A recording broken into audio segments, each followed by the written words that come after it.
Hello friends, welcome back to my channel. इस video में हम लोग वॉल्यूम को एनालिसिस करते हुए परफेक्ट एंट्री एग्जिट को फाइंड आउट करेंगे कि हमें कहाँ कहाँ ट्रेड करना है। एंड इस वीडियो में मैं प्योर वॉल्यूम को यूज करूंगा एंड वॉल्यूम के साथ साथ डिमांड एंड सप्लाई जोन को भी मैं यूज करूंगा। एंड हम लोग बहुत ही सिंपल तरीके से परफेक्ट एंट्री एंड एग्जिट को आइडेंटिफाई कर सकते हैं। सो बहुत ही सिंपल स्ट्रैटेजी है एंड बहुत ही पावरफुल है। एंड मैं आपको परफेक्ट एंट्री एंड एग्जिट बताऊंगा। सो वीडियो को बीच में कहीं पर भी स्किप मत कीजिएगा, वीडियो को लास्ट तक जरूर देखिएगा। तो चलिए हम लोग चलते हैं अपने चार्ट पे, समझते हैं हर एक चीज को बहुत सिंपल तरीके से। एंड दोस्तों, आप मेरा टेलीग्राम चैनल भी ज्वाइन कर सकते हो, जहां पे मैं बहुत सारे चार्ट्स पोस्ट करते रहता हूँ। बैंक निफ्टी में कहाँ कहाँ ट्रेड करना है वो भी मैं पोस्ट करते रहता हूँ। वहां पे मैं एनालिसिस समझाता हूँ, बहुत सारे चार्ट शेयर करता हूँ। सो आप लोग चाहो तो मेरा टेलीग्राम चैनल ज्वाइन कर सकते हो एज एजुकेशन पर्पज के लिए। तो चलिए वीडियो को स्टार्ट करते हैं एंड चलते हैं हम लोग अपने चार्ट पे। सो फ्रेंड्स, हम लोग आ चुके हैं अपने चार्ट पे। ये मेरे जीरोधा का चार्ट है। सो जीरोधा एक डिस्काउंट ब्रोकर है, तो मैं अभी जीरोधा का ही चार्ट यूज कर रहा हूँ। तो सबसे पहले हमें ये समझना जरूरी है कि वॉल्यूम क्या होता है। सो वॉल्यूम का सिंपल सा मीनिंग होता है कि किसी पर्टिकुलर शेयर पे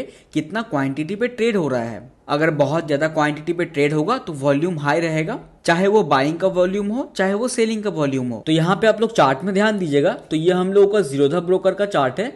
तो हम लोग यहाँ पे जाएंगे स्टडी पे, एंड स्टडी पे जाने के बाद आपको यहाँ पे दिख रहा होगा वॉल्यूम चार्ट। तो आपको इसको अपने चार्ट में प्लॉट कर लेना है, ठीक है। अब यहाँ पे आप लोग ध्यान दीजिएगा कि इसको प्लॉट करने के बाद क्या करना है ना, जो चार्ट टाइम फ्रेम होगा आप यहाँ पे 10 मिनट से लेकर के हावरली टाइम फ्रेम यूज कर सकते हो। तो मैं आपको रिकमेंड करूंगा कि अभी आप इसको 10 मिनट ही यूज कीजिए। सो यहाँ पे देखिए हमें किन चीजों पे ध्यान रखना है। तो हमें हमेशा हायर वॉल्यूम पे ध्यान रखना है। तो हायर वॉल्यूम कौन सा हो गया, यहाँ पे देखिए एक बड़ा रेट यहाँ पे वॉल्यूम आया, ठीक है ना। तो इसका मतलब क्या हो गया, इस पर्टिकुलर लेवल से, ठीक है, इस पर्टिकुलर लेवल से यहाँ तक इतना ज्यादा यहाँ पे सेलिंग हुआ। तो ये वाला एरिया क्या हो गया, ये वाला एरिया हो गया इसका रेजिस्टेंस, ठीक है। तो ये कौन सा लेवल हो गया, ये वाला लेवल हो गया, ठीक है। ये हो गया हम लोग का परफेक्ट रेजिस्टेंस। अगर इसको मार्केट ब्रेकआउट देता है, ठीक है, अगर इसके ऊपर में ट्रेड करता है, अगर मार्केट इसको ब्रेकआउट देता है, ठीक है, तो क्या होगा, यहाँ पे एक ऊपर साइड का मोमेंटम आएगा, ठीक है। सो अभी मैं आपको बहुत सारे एग्जांपल के साथ समझाऊंगा। तो आपको हमेशा यहाँ पे जो बड़े वॉल्यूम बन रहे हैं ना, इस बड़े वॉल्यूम को देखते हुए हमें काम करना है। दोस्तों, एक चीज का आप लोगों को ध्यान रखना है कि जब भी वॉल्यूम इंक्रीज होता है, इसका मतलब कोई बड़े ऑपरेटर की एंट्री हुई है। देखिए हम लोग कितना क्वांटिटी में बाय कर सकते हैं, 1 क्वांटिटी, 2 क्वांटिटी, 100 क्वांटिटी, 200 क्वांटिटी। लेकिन जो 20,000 1 लाख क्वांटिटी होता है वो बड़े ऑपरेटर, बैंक्स, यही लोग उसको बाय कर सकते हैं। सो आप लोग हमेशा ध्यान रखिएगा कि जब भी कोई बड़ा वॉल्यूम बन रहा है, ठीक है, तो उसका मतलब है कि किसी बड़े ऑपरेटर की एंट्री हुई है। तो यहाँ पे देखिए चार्ट को मैं थोड़ा सा यहाँ पे जूम आउट करता हूँ। तो यहाँ पे कहाँ पे बड़े बड़े वॉल्यूम्स हमें दिख रहे हैं। एक हो गया हम लोगों का ये वाला, ठीक है, एक हो गया हम लोगों का ये वाला, एक हो गया हम लोगों का ये वाला। आई होप आपको समझ में आ रहा होगा मैं किन चीजों की बात कर रहा हूँ। ये वाला एक हो गया, ये वाला हो गया, ठीक है, एक ये वाला हो गया। तो इससे हमें ये पता चलता है कि यहाँ पे कहीं ना कहीं बड़े ऑपरेटर की एंट्री हुई है इन सभी पॉइंट्स पे। तो हमें कैसे ट्रेड करना है कि इन सभी पॉइंट्स पे अगर कोई particular demand and supply zone बन रहा है तो हम लोग ट्रेड का अपॉर्चुनिटी को ढूंढ सकते हैं। जैसे यहाँ पे मैं आपको एग्जांपल्स दिखा देता हूँ। यहाँ पे देखिए, तो यहाँ पे देखिए एक बड़े वॉल्यूम के साथ यहाँ पे कैंडल फॉर्म हुई। यहाँ पे डेट कौन सा है, 13/4, सो 9:15 पे, ठीक है। उसके जस्ट इस जगह के आसपास आप देखिए एक यहाँ पे सप्लाई जोन है, ठीक है। सो यहाँ पे क्या है ना, मार्केट ने इस जगह को 2 बार रेजिस्टेंस लिया हुआ है ऑलरेडी, एंड यहाँ पे एक बड़ी वॉल्यूम फॉर्म हुई है। सो इसका टाइमिंग है 9:15 पे, ठीक है। मार्केट ओपन हुआ है इस जगह में। अब हम लोग क्या करेंगे, इस वाले एरिया को इस तरीके से एक्सटेंड कर देंगे, ठीक है। अब यहाँ पे हम लोगों का ये डिसीजन निकल के आता है कि अगर इसके ऊपर में प्राइस सस्टेन होता है तो हम लोग यहाँ पे बाय की अपॉर्चुनिटी को कैच कर सकते हैं। सो यहाँ पे क्या हो गया, इंट्राडे के लिए हमें एक लेवल मिल गया कि अगर इस लेवल के ऊपर में बैंक निफ्टी जाता है तो हम लोग यहाँ पे बाय का ऑर्डर को इनिशिएट कर सकते हैं। हम लोगों ने यहाँ पे किन किन चीजों को फॉलो किया, एक हो गया हम लोग का वॉल्यूम, प्लस यहाँ पे हम लोगों ने पहले से जो ऑलरेडी यहाँ पे सप्लाई जोन है उसको यहाँ पे फॉलो किया, ठीक है। वॉल्यूम प्लस सप्लाई जोन को हम लोगों ने यहाँ पे फॉलो करते हुए एक लेवल को इस तरीके से ड्रॉ कर लिया, एंड इस लेवल के अगर ऊपर में जाता है तो यहाँ पे बैंक निफ्टी बुलिश हो सकता है इंट्राडे के लिए। सो ये हो गया हम लोगों का पहला मेथड। आई होप ये सिनेरियो आपको समझ में आया होगा। अभी हम लोग और भी एग्जांपल समझने वाले हैं। अब चलिए दूसरे मेथड की मैं बात करता हूँ। दूसरा मेथड हो गया हम लोग का फिबोनाची रिट्रेसमेंट। अब देखिए फिबोनाची रिट्रेसमेंट को कैसे ड्रॉ करना है। सबसे पहले हम लोग वॉल्यूम को देख लेते हैं। तो यहाँ पे देखिए वॉल्यूम सबसे ज्यादा कहाँ पे है, इस जगह में है, ठीक है, ये वाला, ओके। एंड यहाँ पे भी एक वॉल्यूम है इस जगह में। तो यहाँ पे क्या है ना, इस पॉइंट से इस पॉइंट तक अगर हम लोग यहाँ पे फिबोनाची रिट्रेसमेंट को ड्रॉ करते हैं, ठीक है, हाई टू लो को इस तरीके से मार्क करते हैं। तो इसका सबसे इंपॉर्टेंट की लेवल होता है 50% का। तो 50% का एरिया कौन सा आ गया हम लोगों का, ये वाला आ गया, ठीक है।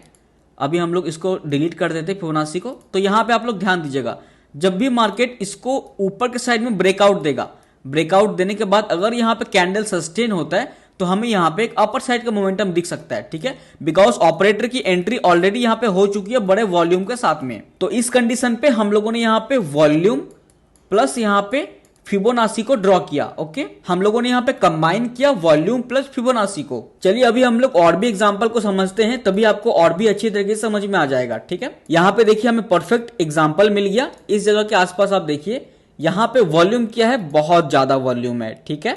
तो ये जो कैंडल है, ये कैंडल का हाई क्या हो जाएगा हम लोगों का, रेजिस्टेंस हो जाएगा, एंड इस कैंडल का लो क्या हो जाएगा, डिमांड जोन हो जाएगा, ठीक है। तो ऊपर का सप्लाई जोन एरिया हो गया, नीचे का डिमांड जोन एरिया हो गया।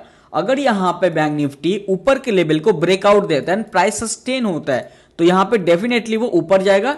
एंड इसके नीचे में अगर ब्रेकडाउन देता है तो यहां पे बैंक निफ्टी नीचे साइड का मोमेंटम करेगा, ठीक है। तो हम लोगों ने यहां पे वॉल्यूम को आइडेंटिफाई करते हुए प्योर यहां पे परफेक्ट रेजिस्टेंस हम लोगों ने यहां पे बनाया। आई होप ये सिनेरियो आपको समझ में आया होगा। आइए और भी एग्जांपल को हम लोग यहां पे चेक करने वाले हैं। सो इधर हम लोग और भी एग्जांपल्स को चेक कर लेते हैं। यहां पे भी देखिए सेम कंडीशन पे एक बड़ा वॉल्यूम यहां पे इनिशिएट हुआ, ठीक है। यहां पे हम लोग एक काम करते हैं, वर्टिकल लाइन लेके इसको इस तरीके से मार्क कर लेते हैं। तो ये वाला लेवल हम लोगों का क्या हो जाएगा, इस कैंडल का हाई यहां पे क्या हो जाएगा, रेजिस्टेंस। इस कैंडल का लो क्या हो जाएगा यहाँ पे, सपोर्ट जोन, ठीक है। सप्लाई एरिया हो गया ऊपर वाला, नीचे वाला हो गया डिमांड जोन। एंड यहां पे देखिए बैंक निफ्टी जैसे इसके ऊपर में प्राइस सस्टेन हुआ, यहां पे वॉल्यूम को भी आप ध्यान दीजिएगा, वॉल्यूम भी यहां पे हाई हो गया, लेकिन यहां पे कैंडल क्या हो गया, छोटा छोटा कैंडल बनने लगा। इसका मतलब क्या हो रहा है, मार्केट यहां पे साइलेंट हो रहा है। ऑपरेटर की एंट्री तो हो रही है लेकिन मार्केट किसी को बताना नहीं चाह रहा है। तो यहां पे क्या है ना, यहां पे डबल कंफर्मेशन है आपका। आपने ऑलरेडी यहां पे वॉल्यूम को यूज करते हुए यहां पे एंट्री ले रहे हो, प्लस यहां पे आपको दिख रहा है जो कैंडल है, कैंडल यहां पे उतना अच्छा रिएक्ट नहीं कर रहा है, लेकिन वॉल्यूम हाई है, बट कैंडल यहां पे छोटा छोटा बन रहा है, ठीक है। तो इसका मतलब ये है कि ऑपरेटर धीरे धीरे यहां पे एंट्री कर रहे हैं। सो मार्केट यहां पे ये किसी को बताना नहीं चाहता है कि यहां पे ऑपरेटर की एंट्री हो रही है, ठीक है। मार्केट यहां पे साइलेंट है। सो हमें वॉल्यूम को आइडेंटिफाई करना बहुत इंपॉर्टेंट हो जाता है हमारी ट्रेडिंग लाइफ में। सो आई होप आपको ये वाला सिनेरियो समझ में आया होगा। सेम स्ट्रेटेजी में फॉलो कर रहा हूं, कुछ भी चेंजेस नहीं है। सो यहां पे देखिए एक इतना बड़ा एक वॉल्यूम यहां पे इनिशिएट हुआ। इस जगह को आप लोग थोड़ा ध्यान दीजिएगा। तो यहां पे कैंडल कैसा परफॉर्म हो रहा है, तो हम लोग इस तरीके से मार्क कर लेते हैं। यहां पे देखिए जो कैंडल है ना, वो यहां पे बताना नहीं चाह रहा है कि यहां पे ऑपरेटर की एंट्री हुई है, ठीक है। तो इस कंडीशन पे क्या करेंगे, जो इसका नियरेस्ट हम लोगों का सपोर्ट जोन होगा, कौन सा होगा हम लोग का सपोर्ट जोन, आप लोग बता दीजिए। ये देखिए ये वाला सपोर्ट जोन हो गया।